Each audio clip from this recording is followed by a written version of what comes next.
जो अगला क्वेश्चन है सिस्टर अलीना, मैं वो चाहूंगा कि जो बांदी के ताल्लुक से था उस पर आप आ जाए।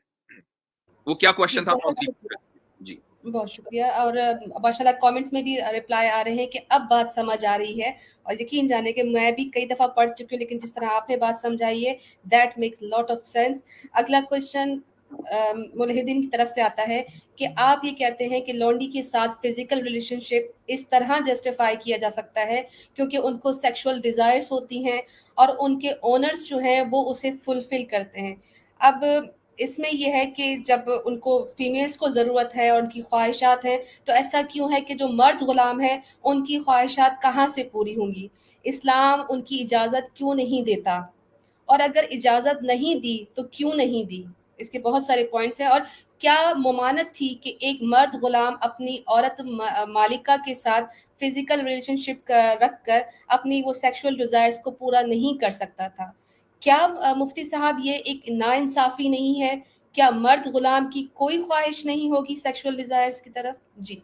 सबसे पहली बात तो ये है कि मैं इस क्वेश्चन को सही करना चाहूंगा। मुझे मालूम है कि ये मुल्हिदों की तरफ से आप कर रही हैं, लेकिन चूंकि मुल्हिदों का ही क्वेश्चन फंडामेंटली रॉन्ग है तो इसलिए उसको सही करना जरूरी है। बांदियों से या कॉन्क्यूबाइन से, हम उर्दू में उनको बांदी कहते हैं, अगर कंज्यूमेशन होता है तो वो कंज्यूमेशन इसलिए नहीं होता कि बांदी की ख्वाहिश को पूरा करना है। लिहाजा अब आप ये कहें कि जी फिर गुलाम की ख्वाहिश का क्या? ये अलग बात है कि गुलाम की ख्वाहिश पूरी करने के लिए इस्लाम ने जो इजाजत दी है वो ये कि गुलाम की शादी हो सकती है, उसमें कोई हरज नहीं है, इस तरीके से वो अपनी अपनी ख्वाहिश पूरी कर सकता है। लेकिन बांदी के साथ जो कंज्यूमेशन होता है वो इसलिए नहीं होता है कि उसकी ख्वाहिश पूरी करनी।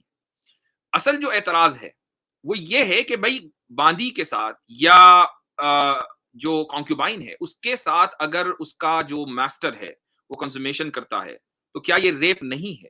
चूंकि ये उसके कंसेंट के खिलाफ है, आपने उसका कंसेंट लिया नहीं और उसके साथ ये ज्यादती की, जिनसी ज्यादती, तो ये जिनसी ज्यादती तो रेप हुई।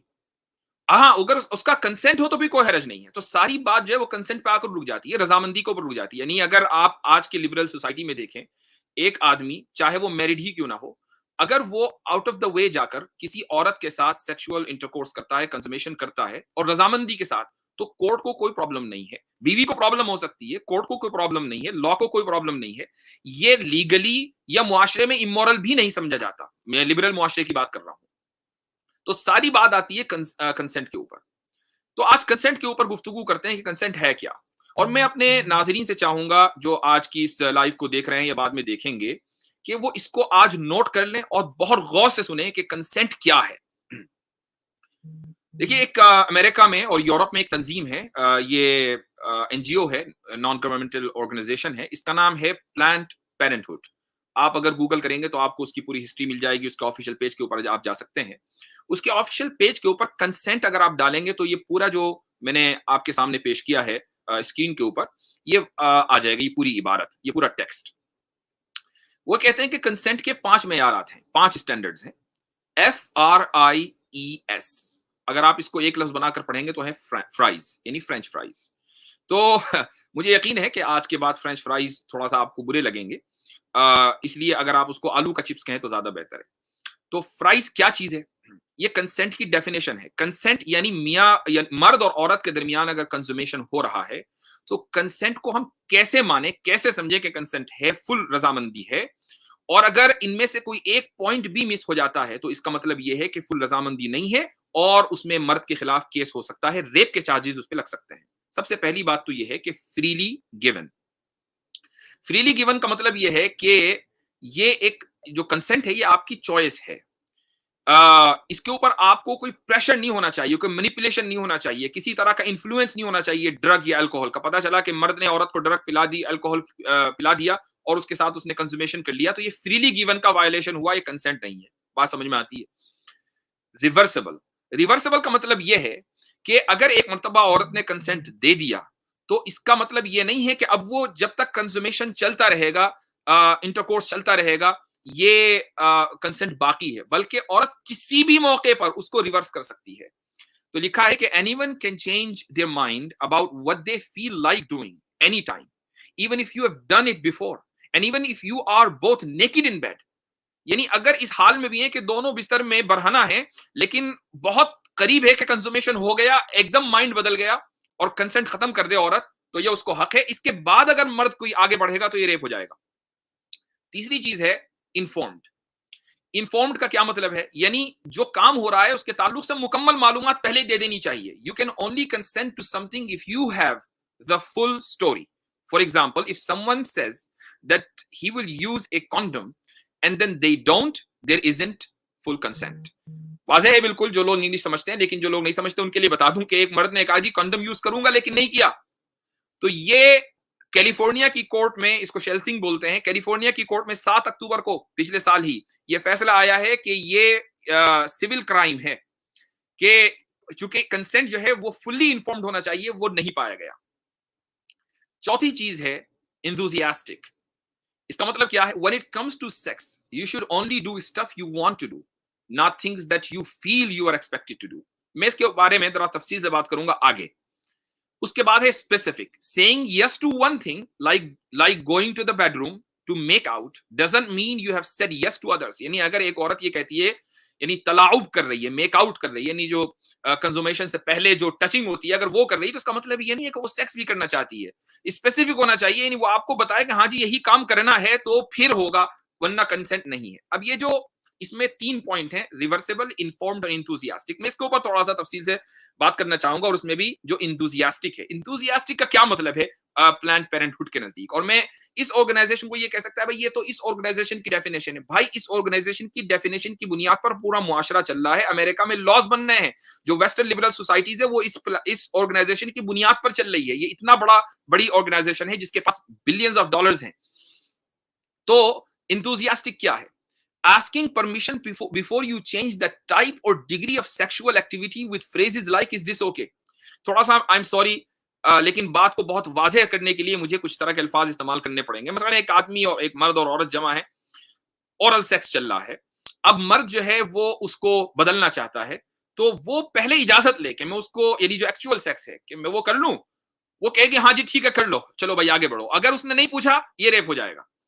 इसी तरीके से confirming that there is reciprocal interest before initiating any physical touch। कोई भी जरा सा फिजिकल टच हो पहले पूछ लो, ठीक है हाँ भाई ठीक है चलो भाई आगे बढ़ो। उसके बाद आगे letting your partner know that you can stop any time। आप अपने पार्टनर को ये बता दें, देखो भाई किसी भी वक्त आप जो है, यानी मर्द या औरत से कहते हैं किसी भी वक्त तुम्हारा जहन किसी भी लम्हे अगर बदलना चाहे, फौरन बदल जाए, मुझे बता देना, मैं फौरन रुक जाऊंगा।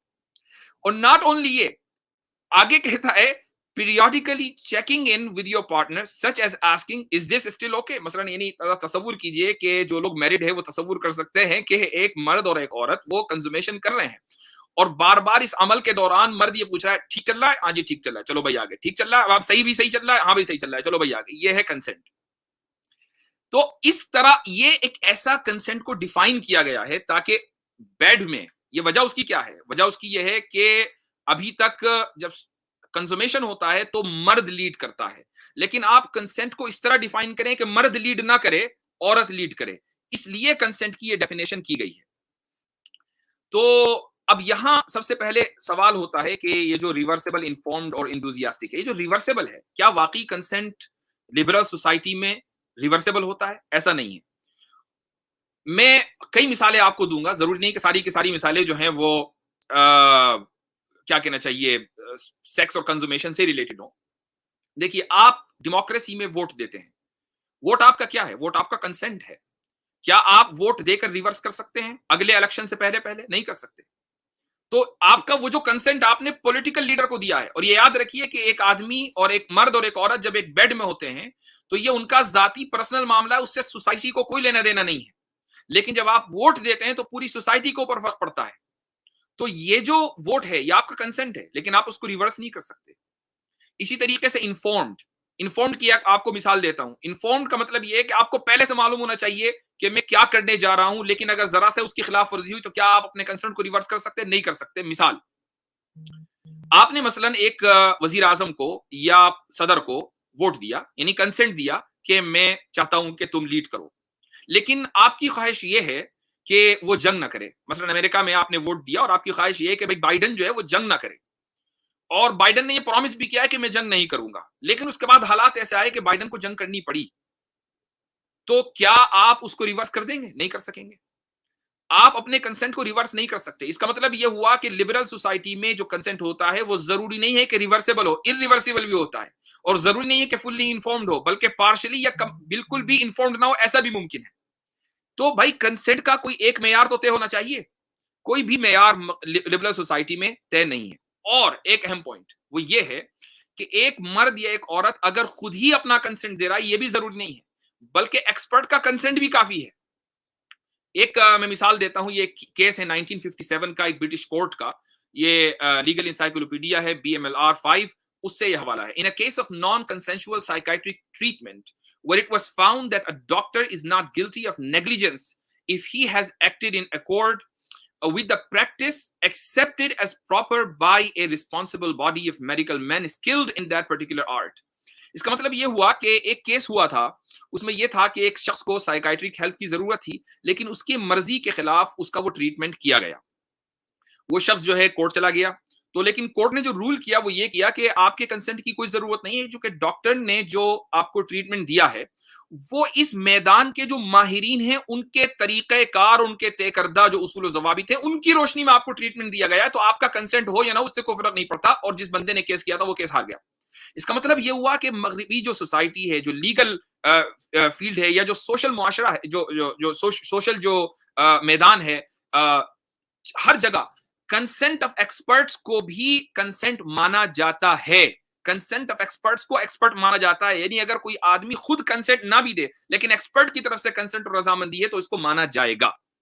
अब आ जाते हैं एक और पॉइंट के लिए। कंसेंट के लिए दो रिक्वायरमेंट और है मगरिबी मुआशरे में, एक है कैपेसिटी और एक है कॉम्पिटेंस। उसकी मिसाल देता हूं। मिसाल ये कि एक 12 साल की 13 साल की लड़की है, बजाहिर वो उसमें कैपेसिटी है कि उसके साथ सेक्सुअल इंटरकोर्स किया जाए, वो कर सकती है। 14 साल की 15 साल की लड़की कर सकती है, लेकिन लीगली उसमें कॉम्पिटेंस नहीं है। ये लॉ डिसाइड करेगा कि वो शादी कर सकती है या नहीं। यही वजह है कि इंडिया में मसलन अभी शायद अमेंडमेंट हुआ है, 21 साल से कम उम्र की लड़की की शादी नहीं हो सकती। क्यों भाई? पार्लियामेंट के मेंबरान कॉम्पिटेंस एक लड़की के कॉम्पिटेंस को क्यों सेट करेंगे? उसका कंसेंट कहां गया? वो लड़की चाहती है कि मैं 20 साल की हूं, मैं भी शादी करूं, लेकिन लॉ उसको इजाजत नहीं देगा। अमेरिका में अक्सर स्टेट्स के अंदर 18 साल की उम्र है, कुछ स्टेट्स के अंदर 16 साल की उम्र है, कुछ स्टेट्स के अंदर 12 साल की 14 साल की उम्र है, अगर पेरेंट्स की इजाजत हो। तो गोया कि आपके कंसेंट को पार्लियामेंट या कांग्रेस तय करती है कि आपके कंसेंट को हम माने या ना माने। इतने फ्लॉज हैं इस यूरोपियन स्टैंडर्ड में कंसेंट के। अब उसके बाद जो असल चीज है वो ये है, एक और मैं मिसाल देता हूं, वो ये कि अमेरिका में 11 स्टेट्स हैं जिसमें एक लॉ है एड इन डाइंग लॉ। एक आदमी है, वो मसलन उसको ऐसी कोई बीमारी है कि उसके बारे में उसको यकीन है कि भाई मेरे पास 5-6 महीने का टाइम है, मैं सिसक कर मरूंगा, इसलिए मुझे हुकूमत इजाजत दे कि मैं ऐसी दवा मुझको दी जाए ताकि मैं आराम से सुकून के साथ मर जाऊं। 11 सूबों के अंदर ये कानून है, इसको एड इन डाइंग लॉ कहते हैं। लेकिन अगर एक आदमी मसलन दुनिया से आजिज आ गया, उसको कोई बीमारी नहीं है, वो चाहता है कि भाई मैं मरूं, मैं अपनी जिंदगी से आजिज आ गया, लेकिन मैं जिंदा रहना नहीं चाहता, तो मुझे हुकूमत इजाजत दे मरने की, उसको इजाजत नहीं है। तो भाई कंसेंट है, वो आकिल है, बालिग है, वो रजामंदी के साथ मरना चाहता है, उसकी बॉडी है, उसकी मर्जी है, लेकिन उसकी बॉडी के ऊपर उसकी मर्जी नहीं है जब मसला मरने का आता है। तो कंसेंट किधर गया? तो ये जो कंसेंट है ये इतना ज्यादा वेग है कि उसकी कोई नजीर नहीं है जो हम लिबरल सोसाइटी से लेते हैं। अब जो इस पूरी मैंने कंसेंट के ऊपर गुफ्तगू की है, उसका रिजल्ट क्या है? सबसे पहला जो रिजल्ट है वो ये है कि ओवरऑल कंसेंट के लिए लिबरल मुआशरों में भी मुकम्मल इंफॉर्मेशन जरूरी नहीं है। दूसरी बात यह है कि कंसेंट हमेशा रिवर्सेबल नहीं होता, उसका रिवर्सेबल होना जरूरी नहीं है। और तीसरी बात यह है कि अगर माहिरीन का फैसला हो जाए तो भी कंसेंट काफी है। अब मैं आता हूं, आपको जंग के ऊपर लेकर आता हूं। मान लीजिए एक जंग हुई मुसलमानों और गैर मुस्लिमों के दरमियान, और उसमें गैर मुस्लिम खवातीन मसलन कैदी बनाकर लाई गई, उनको बांध दिया और कॉन्क्यूबाइन बना लिया गया। उनको अभी यह पता नहीं है कि उनके साथ आगे क्या होगा। सवाल यह कि क्या उनका पता होना कंसेंट के लिए जरूरी है? नहीं जरूरी है। लिबरल सोसाइटी से मैंने मिसाल दे दी है।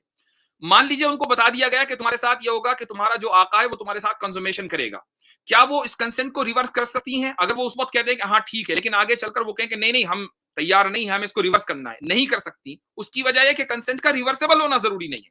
मैंने लिबरल मुआशरे से इसकी मिसाल दी है। इसी तरीके से एक औरत ये कह सकती है कि भाई मैंने तो जंग की रजामंदी नहीं दी थी, लेकिन उसके लीडरों ने तो दी थी, उसके शौहर ने दी थी, उसका शौहर बतौर सोल्जर उस जंग में शरीक था।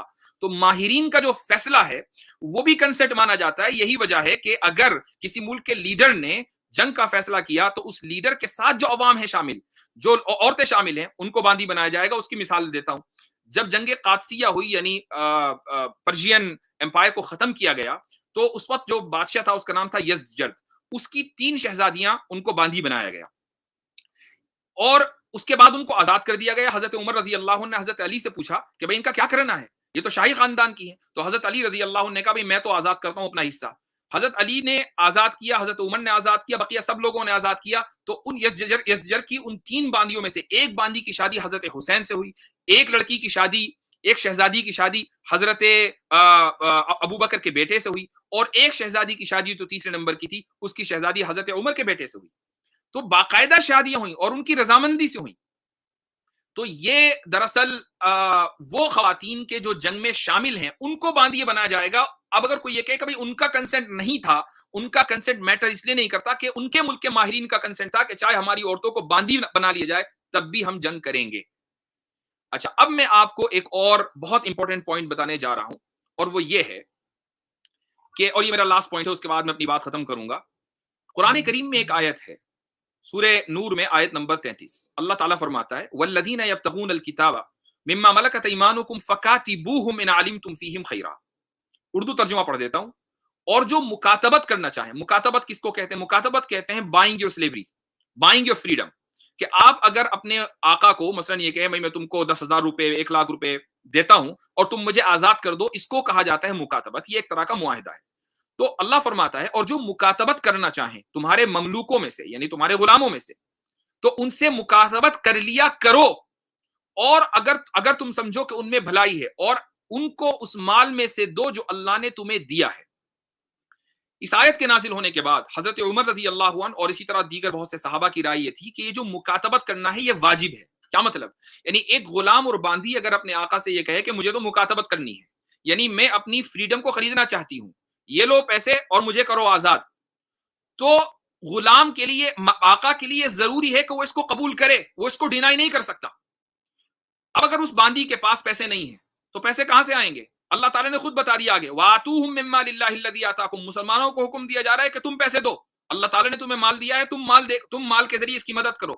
ज़कात के जो मसारिफ है उनमें से एक मसरफ इस तरह के गुलामों को आजाद कराना है, जरूरी है ये मुसलमानों के लिए कि उसकी मदद करें। अब मैं एक इंसिडेंट सीरियस से सुना देता हूं आपको। ये है ये तफसीर बगवी का मैंने हवाला दिया। कोई आदमी कहे कि नहीं जी हजरत उमर की जो बात है वो आपने झूठ कह दी, ये तफसीर बगवी का हवाला है। बल्कि एक वाकई इसमें यह भी लिखा हुआ है कि सीरीन एक गुलाम थे, हजरत अनस इब्न मालिक रजी अल्लाह उनके गुलाम थे। उन्होंने हजरत अनस इब्न मालिक से कहा कि आप मुझे मुकातब बना दीजिए, ये लीजिए पैसे, मैं आजाद होना चाहता हूं। तो अनस इब्न मालिक ने मना किया कि नहीं मैं तो मुकातब नहीं बनाऊंगा। तो उन्होंने जाकर हजरत उमर से शिकायत कर दी। हजरत उमर अपना दुर्रा लेकर पहुंच गए अनस इब्न मालिक को सजा देने के लिए कि तुमने कुरान की मुखालफत कैसे कर दी। अगर कोई गुलाम और बांदी कहते हैं कि मुकातब बनाओ तो मुकातब बनाना पड़ेगा। अब आगे चलिए, यह है मेरी लास्ट पॉइंट आज का। मुस्नद अहमद में एक रिवायत है, और ये उम्मुल मोमिनीन जुवैरिया बिनतुल हारिस हजरत नबी करीम सल्लल्लाहु अलैहि वसल्लम की ज़ौजा थी, उनके निकाह का वाकया है। कबीला हवाजिन से आती हैं। जब हुनैन की जंग हुई और हवाजिन के जो लोग हैं वो कैद होकर आए, तो उनमें जुवैरिया बिनतुल हारिस भी थी। ये भी बांदी बनकर आई, और ये किसके हिस्से में गई? ये साबित इब्न कैस इब्न शम्मास एक सहाबी हैं, उनके हिस्से में आई। और हजरत ज़ैनब रज़ी अल्लाहु अन्हा के बारे में हजरत आयशा ये फरमाती हैं, माफ कीजिएगा, हजरत जुवैरिया के बारे में हजरत आयशा फरमाती हैं कि वो एक खूबसूरत खातून थी, वजीह खातून थी। उनको, यानी वो ऐसा नहीं था कि उनको छोड़ दिया जाए, जिसके हिस्से में वो आए वो आसानी के साथ उनको छोड़ दे, ऐसा नहीं था। अब हजरत जुवैरिया ये फरमाती हैं कि मैं साबित इब्न कैस के हिस्से में आई, फकातबतुहु अला नफ्सी, मैंने साबित इब्न कैस को से मुकातबत कर लिया, मैंने कहा कि मैं पैसे दूंगी, मुझे आजाद करो। साबित इब्न कैस इसको मुस्तरद नहीं कर सके, क्योंकि कुरान का हुक्म है फकातिबूहुम, मुस्तरद नहीं कर सके। उसके बाद वो रसूलुल्लाह सल्लल्लाहु अलैहि वसल्लम के पास आई जुवैरिया के, या रसूलुल्लाह मैंने मुकातबत कर ली है, मुझे पैसों की जरूरत है, क्या आप मेरी मदद कर सकते हैं?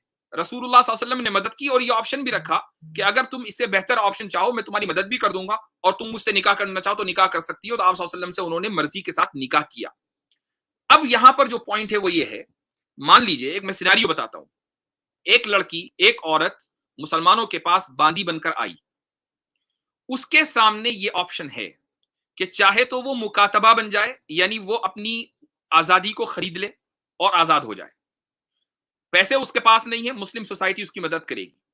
लेकिन अगर वो ये कहती है कि नहीं भाई मुझे मुकातब नहीं बनना है, या पैसे बहुत ज्यादा हैं, मैं इसको अफोर्ड नहीं कर सकती, वटेवर, मैं बांदी ही रहना चाहती हूं, तो उसने कंसेंट दिया है बांदी बनने का, और उस कंसेंट के बाद फिर वो अपने आका के साथ, अपने मौला के साथ, अपने मास्टर के साथ, जिसको मास्टर कहना गलत है लेकिन लफ्ज चूंकि वो इस्तेमाल है, वो उसके साथ इस तरीके से जिंदगी गुजार सकती है कि जिसको हम ये तो नहीं कहेंगे कि वो उसकी एक्चुअल वाइफ है, लेकिन उसका दर्जा वाइफ से कुछ कम होगा।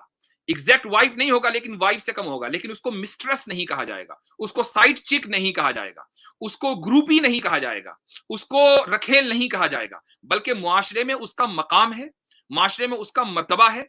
तो वो जब कोई भी बांदी कंज्यूमेशन करती है अपने मौला और अपने आका के साथ, तो दरअसल वो मुकातब होने के स्टेटस को खत्म करके ये कंसेंट देती है कि नहीं जी मैं अपने आका के साथ रहूंगी, तो कंसेंट तो है मौजूद। तो वो कंसेंट जो मगरिब का मयार है, जो लिबरल सोसाइटी का मयार है, उसकी तो कोई हैसियत है ही नहीं, वो तो इतना शेकी है कि आप उसको कहीं भी अप्लाई नहीं कर सकते। लेकिन इस रिवायत और आयत से ये पता चला कि बांदी जब मुसलमान घर में आएगी तो वो कंसेंट देकर आएगी। अब ये जो इल्जाम और एतराज किया जाता है कि जी मुसलमान कैदी जो औरतों को रेप कर दिया करते थे, ये एतराज मुकम्मल तौर पर खत्म हो गया। आज इन रेफरेंसेस के बाद अगर कोई आदमी ये एतराज करता है तो वो झूठ बोल रहा है, वो बददियानती कर रहा है। और अगर कोई शख्स मेरे इस पूरी प्रेजेंटेशन के ऊपर तबसरा करना चाहे तो तबसरा करे और इन चीजों को रिफ्यूट करे। हाँ, अगर आप तारीखी रिवायतों से रिफ्यूट करेंगे तो ये भी याद रखें कि तारीखी रिवायतों से आप कुरान को रिफ्यूट नहीं कर सकते। तारीखी कोई रिवायत अगर कुरान के खिलाफ पेश करेंगे तो तारीखी रिवायत को दीवार पर मार दिया जाएगा। तो ये आपके सवाल का मुख्तसर सा जवाब है। आई डोंट नो कि आगे के सवाल भी कवर हो गए कि नहीं। नहीं, बिल्कुल नहीं हुए। और अभी जो बहुत ही हार्ड क्वेश्चन है, लेकिन मैं आई मस्ट से कि माशाल्लाह कंसेंट का जो आपने एक सिनेरियो मॉडर्न डे से और प्रीवियस जो दौर रह चुका है क्लियर हो गया। तमाम शुबहात कंसेंट से रिलेटेड, रेप से रिलेटेड, रेप था या नहीं था, उनकी क्या सेक्सुअल डिजायर्स थी और वो किस तरह कंसेंट दे सकती थी या उनसे उस मामले में। तो ये माशाल्लाह बहुत ही बेहतरीन जवाब था। कैसर भाई, you want to say something? नहीं, आपका शायद जी मैं बस मुफ्ती साहब की बात बहुत ही डिटेल से उन्होंने एक बात कही है। मैं सिर्फ एक छोटा सा पॉइंट इसमें मैं ऐड करना चाहूँगा। जो कंसेंट की बात है, देखें जो मॉडर्न कॉन्सेप्ट कंसेंट कहा है, इससे हम तारीख की किसी भी चीज़ को अप्लाई करें तो वो हमेशा हमें कंफ्यूज ही नजर आएगी। लिटरली आप किसी चीज़ को भी उठा के देख लें। द थिंग इज कि उस जमाने के नॉर्म में आप देखें कंसेंट क्या होता था, जो प्रैक्टिसेस होती थी। वो जो सवाल है ना कि ये जो मुसलमान अपना माफी चाहूँगा जो मर्द जंगी कैदी होते थे उनके डिजायर्स का ख्याल ये वो देखें, एक कॉमन सेंस की बात है। उस जमाने के नॉर्म्स का ये हिस्सा था कि जब जंग होगी और उस जंग में जो लोग शरीक हो रहे हैं वो सर्टन कंसेंट देंगे, वो मुसलमान हो या ना हो। वो ये है कि अगर आप जंग हार गए तो आपको पकड़ा जाएगा, आपको गुलाम बनाया जाएगा, जो भी मामले उस जमाने के मौजूद हैं वो आपके साथ किए जाएंगे। आप ये देखें कि एक औरत जो कुफार की है वो जब पकड़ी जाती है तो वो किस चीज का कंसेंट दे रही है उस जमाने के नॉर्म्स के मुताबिक, कि उससे प्रोस्टिट्यूशन भी कराई जाएगी, उसे बेचा भी जाएगा, उसे रखेल बनाया जाएगा, उसे किसी एक आदमी के हाथ में दे दिया जाएगा। ये सारे के सारे कंसेंट उसने दे दिए हैं क्योंकि यही उन्होंने मुसलमानों की औरतों के साथ करना है। लेकिन इस्लाम ने उसको अपग्रेड किया है कि वो उस जमाने के नॉर्म्स के मुताबिक रखेल बनने का भी कंसेंट दे रही है, प्रोस्टिट्यूट बनने का भी कंसेंट दे रही है, एंड इररिस्पेक्टिव कि उसका पिछला सोशल स्टेटस क्या था। इस्लाम कुछ भी नहीं कर रहा, सिर्फ ये कर रहा है कि उसे प्रोग्रेसिवली सोसाइटी में इंटीग्रेट करे, शादियां करे, उसके बच्चों को जायदाद में हकूक दे। इससे एक यानी कि आजकल के ज़माने में कल आप अपना नया कोई स्टैंडर्ड चेंज कर देते हैं, उससे आप किसी और चीज़ को अपोज़ करना शुरू कर दें, तो इससे आपकी अकल नहीं बढ़ जाती है। इससे आपकी जहलियत एक्सपोज़ होती है कि आप ये देखें कि वो जो सारे के सारे कंसेंट लेके आई हुई थी, इस्लाम ने सारे के सारे को नलीफाई करके उसको माशरे में इज़्ज़त दी है। What more do you want? जी, बेहतरीन, बहुत इससे शुक्रिया। एक चीज़ मैं कहना चाहता हूँ रीना साहब, अगर आप इजाज़त दें।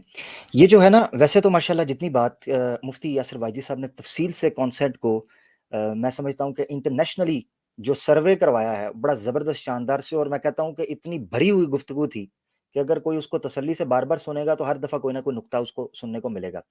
कैसर अहमद राजा साहब ने जो बात की और उन्होंने दोबारा याद करवाया कि वो जो ये लोग इतरा, तो मैं उस एंगल से उसको लेना चाह रहा हूँ मुख्तसरन 1 मिनट में। वो ये चीज़ है कि जो ये कहते हैं कि जनाब औरत जो है उसके साथ जो फिजिकल हुआ जा रहा है, तो जो गुलाम मर्द आया है तो उसके भी तो डिजायर्स हैं ना। मुफ्ती साहब ने उसके ऊपर तमहीदी गुफ्तगू के अंदर ही बात कर दी थी कि मसला ये नहीं है कि उसकी कौन सी डिजायर है क्या नहीं। मैं यहाँ पर जो चीज ऐड करने लगा उसकी तरफ आपकी तवज्जो दिलाता हूँ। देखें, उस जमाने में भी और आज के जमाने में भी जो प्रिजनर्स ऑफ वॉर होते हैं, जंगी कैदी, उनको पकड़ने का मकसद क्या होता है ये समझना जरूरी है। क्योंकि आप जंग के कवानीन को आम हालात में नहीं ला सकते और आम हालात के कवानीन को जंग के कवानीन पर नहीं ला सकते। ये बड़ी सिंपल सी बात है।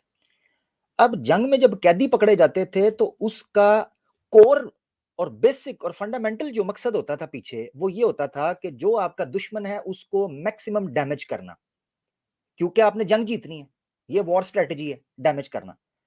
अच्छा, अगर आप औरतों को लेके आते हैं और साथ मर्दों को भी लेके आते हैं और कोई बाशऊर कौम वो देखे कि वो मर्दों को भी उसी तरीके से इजाजत दे दे कि जिस तरह वो कह रहे हैं जी उनकी सेक्सुअल डिजायर है तो वो अपनी मालका के साथ जो है ना वो सेक्सुअली या फिजिकली इन्वॉल्व हो जाएं, तो भाई दुश्मन कौम के सारे मर्द सिर्फ इस वजह से कैदी हो जाने थे कि चलो मजे करते हैं, याशी करते हैं, तो डैमेज कहां रहा? सारे मर्दों ने कहना था यार मुझे मारो ना, कैदी बना लो, सुना है मौज बड़ी लगती है वहां। तो जब मेक सेंस करे कोई चीज कि आपने जब किसी से जंग लड़े उसको डैमेज करने के लिए, ना कि उनको यशी करवाने के लिए। बहुत शुक्रिया।